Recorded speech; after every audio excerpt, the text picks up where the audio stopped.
Welcome to Relaxed Reddit Readings. Today we have 5 Reddit stories for you. Reddit stories that will make you say, no way. Story 1. My parents secretly moved into my apartment building. Okay, so this one still makes my stomach turn a little. Me and my fiancé have been living in our apartment building for about 2 years now. It's a good spot. We know the neighbors, we've got our routine down. My little brothers come over all the time to hang out, my dad's even babysat my dog when we went on vacation. Things with my dad's side are fine. But my mom? Me and my mom haven't been on speaking terms for over 7 years. Long story, lots of history there, but basically after my grandfather passed away, we started talking a little bit again. Just surface level stuff, keeping the peace. Or so I thought. Then my little brother, completely innocently, lets it slip that my mom is planning to move into my exact apartment building. Not just the building. The same floor. I asked him to repeat that because I genuinely thought I misheard. Nope. My mother, who I have barely spoken to in 7 years, was in the process of signing a lease down the hall from me. Nobody asked me. Nobody gave me a heads up. Nobody said, hey, would this be weird for you?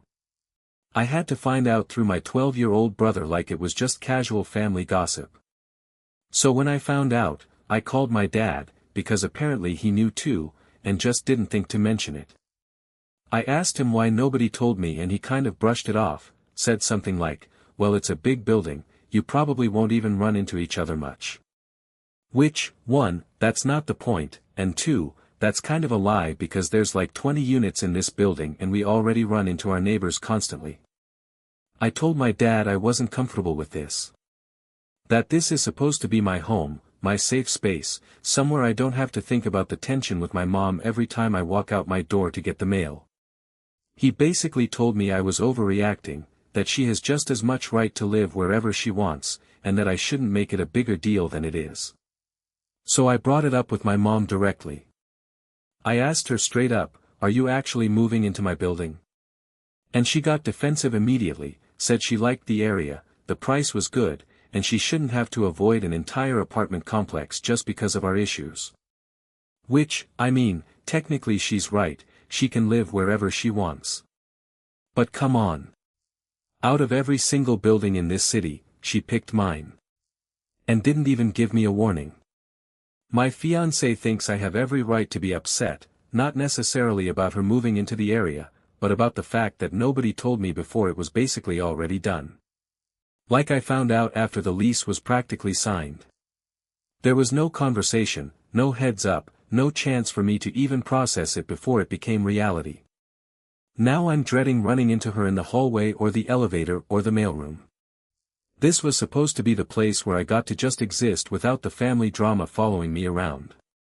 Now every time I leave my apartment I'm going to be wondering if today's the day I run into my mom by the mailboxes after 7 years of barely speaking. So am I wrong for being upset that they didn't even give me the courtesy of a conversation before this happened? Or am I making too big a deal out of where someone chooses to live? If you're enjoying these stories, hit that like button and let me know in the comments which story you relate to the most. Story 2. I reported my coworker for stealing my work, now she's on a PIP. So this one's been eating at me for weeks and I need to know if I'm actually the jerk here. I work in marketing, and me and this coworker, let's call her Kay, have worked closely together on campaigns for about 2 years. Back in March, I built out an entire strategy deck for a big client pitch. And when I say I built it, I mean I built it. Nights, weekends, the whole thing. I sent it to her to review before our director saw it, just because she's more senior and that's kind of the process we had going. She presented it in the client meeting and never once mentioned my name. Not once. The director loved it. Kay got the credit. Kay got name-dropped in the follow-up email to leadership. I got nothing. I was annoyed, but I kind of let it go, because that's happened before in small ways and I didn't want to be that person making a big deal out of every little thing. But then it happened again. And again. Every big win, every polished deck, every clever campaign idea, somehow it was always framed as her work in front of the people who matter. Meanwhile, I'm the one actually doing the labor behind the scenes. So finally, after the third time, I started keeping receipts. I saved every email chain, every Slack message, every draft with timestamps showing I built these things from scratch and sent them to her before any presentation happened.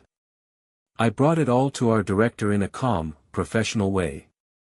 I wasn't trying to blow anything up, I just wanted credit for my own work going forward. I said something like, I just want to make sure my contributions are recognized accurately moving forward. Turns out that email chain kicked off a whole review process, because apparently this wasn't just about one pitch, they pulled her other recent projects too, and found a pattern. Then I found out through the office grapevine that she got put on a performance improvement plan. And to make it worse, I also heard she's going through a divorce right now and things are rough for her outside of work. Now some of our other coworkers have started giving me weird looks, like I'm the reason her personal life is falling apart, like I torched her career on purpose. One friend at work actually said to me, "You knew she was going through a hard time, couldn't you have just talked to her directly instead of going to the director?" And honestly that got in my head a little. Because yeah, I could have gone to her first. Maybe there was a version of this where I quietly pulled her aside and said, "Hey, can we talk about credit going forward?" But also, I tried subtle hints before. I made comments in meetings like, "Oh yeah, I put a lot of hours into that deck," and she just steamrolled right past it every single time. I felt like I had already given her chances to fix this on her own. And at the end of the day, I didn't fabricate anything. I didn't exaggerate. I just gave my director the actual facts with actual proof, because I was tired of watching someone else build a reputation off my effort. Her personal life struggles are real and I do feel for her, genuinely. But is that supposed to mean I just stay quiet forever and let her keep taking credit for my work because the timing is inconvenient? So, am I the jerk for reporting this when I did, knowing what she was going through, or was I just finally standing up for myself after 2 years of this? Story 3. I told my dad to F off when he told me to man up. Alright, so this happened recently and I've been going back and forth on whether I was too harsh, so let me just lay it all out. It's just me and my dad living in the house, it's been that way for a while now. So my dad came into my room while I was crying. And I need to be clear, I don't cry often, like at all, this is a pretty rare occurrence for me. I usually leave my door open because it's just the two of us and I don't really think twice about privacy in my own house. But this time I closed it. I guess my dad heard me sniffling through the door and got worried something was seriously wrong, so he came in anyway without knocking. He saw me crying and started asking questions. I honestly don't even remember what he asked because I was kind of in my own head at that point. But then he said something that just flipped a switch in me. He told me to stop crying and to man up. Just like that. No, hey, what's wrong? No, do you want to talk about it? Just straight to stop crying and man up, like my feelings were an inconvenience he needed to shut down as quickly as possible. And look, I get it, he grew up in a different generation, emotions weren't really a thing that got talked about in his house growing up. But that doesn't change how it made me feel in that moment. I was already vulnerable, I had already made the decision to close my door because I didn't want anyone seeing me like that, and he pushed past that boundary and then shamed me for having emotions in the first place. So I told him to F off. Just like that. He looked genuinely shocked, like he couldn't believe I would talk to him that way. And then he got defensive, started saying he was just trying to help, that he didn't mean it like that, that's just how men are supposed to handle things. I told him if that's how he wanted to help, he could leave, because I did not ask for his opinion on how I should be processing my own emotions in my own room behind my own closed door. He left annoyed. Hasn't really brought it up since, but I can tell there's this weird tension now every time we're in a room together. Part of me feels bad because I know deep down he probably meant well in some twisted way, like he genuinely doesn't know a different way to respond to a crying kid, because that's probably how he was raised too. But another part of me feels like, at some point, I get to decide how I react when someone barges into my private moment and tells me my feelings are wrong. I didn't invite him in. I closed the door specifically so I wouldn't have to explain myself to anyone. And instead of respecting that, he walked in, judged me, and told me to basically shut it off like a switch. So was I wrong for snapping at him like that, even knowing where he was probably coming from? Or was that response completely justified after being told to man up while I was already having a hard moment? Story 4. AITA 4, Stealing, the neighbor's cat that kept choosing us. This is one of those situations where I genuinely don't know how I could have done anything differently, but apparently the internet has opinions. So about a month or so ago, this cat starts showing up at our house. He looked like a stray, a little rough around the edges, definitely not in great shape. Me and my wife are cat people, so obviously we were friendly with him. We'd say hi, let him hang around, nothing crazy. But he just kept coming back. And then coming back more. Eventually it turned into this daily routine where he'd be sitting outside our door every single morning before we left for work, and then he'd be right back there waiting for us every evening when we got home. Like clockwork. At some point we started feeding him, because honestly, how do you not, when this animal is just showing up looking for connection every single day? And the more we fed him, the more he wanted to actually be inside the house with us. Like he'd sit at the door and just stare at us until we let him in. So we started letting him in during the day, and then putting him back outside before we went to bed at night. But here's the thing, he really did not want to leave. Every single night when we tried to put him out, he'd resist, meow at the door, just generally make it clear he wanted to stay. It got to the point where we just felt like this cat had basically chosen us. We didn't go looking for a cat. We didn't lure him away from anybody. He showed up on our doorstep on his own and kept coming back on his own. So eventually we just accepted that he lived with us now. We got him food bowls, a bed, the whole thing, figured maybe he didn't have an owner anymore or was abandoned, because he was in pretty rough shape when he first arrived and clearly wanted human contact bad. Well, turns out he does have an owner. Our neighbor. Apparently he's her cat, and she came over pretty upset, accusing us of luring him away and basically stealing him. I explained the whole situation, that we never went looking for him, he just kept showing up at our house on his own, and that we assumed he was a stray because of how skinny and rough he looked when he first appeared. She didn't really want to hear that part. She insisted he's her cat, he has a home, and that we basically brainwashed her pet into liking us more by feeding him. Which, I mean, is that really our fault? If her cat prefers spending all day at our house, getting fed and getting attention, that feels like more of a reflection on whatever's happening at her house, not some elaborate cat kidnapping scheme on our part.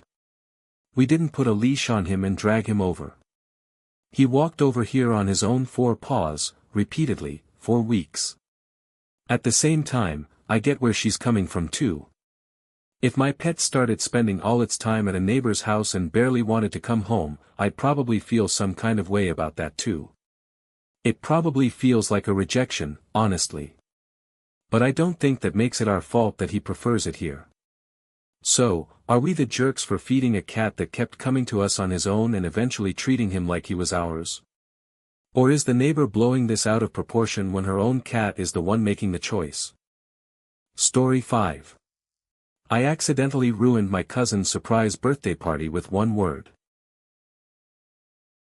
Okay, this one is honestly kind of funny in hindsight, but at the time it did not feel funny at all. So yesterday I posted a picture of me and my 10-year-old son wearing Spider-Man masks. We'd gone to a late-night showing together, just a fun little father-son thing, and I don't really post much normally, so I figured, why not, this was a cute moment. Nothing dramatic about it at all. Later that evening, my cousin sees the story and comments, quote, "Spider pigs." Now, for context, and I promise this is relevant, me and my son are both overweight, and we've actually been working really hard on that together, making progress, trying to build better habits as a team. So when she wrote spider pigs, it stung a little, but I brushed it off because that's just how some family members talk to each other, unfortunately. Here's where it gets complicated though. My cousin's girlfriend had apparently been planning a surprise birthday party for my cousin, and part of the surprise involved a Spider-Man theme, because that's his favorite superhero, and there was going to be some kind of Spider-Man reveal moment at the party. So when my cousin saw my Spider-Man post and made that comment, I guess it triggered something in his girlfriend, because she thought he was somehow hinting that he already knew about the surprise, or making fun of the theme before it even happened, and she got paranoid that the surprise was blown. So instead of talking to me directly, or even talking to her boyfriend directly, she goes and posts in the family group chat, basically calling me out for spoiling the surprise party, saying I ruined months of planning because of my post.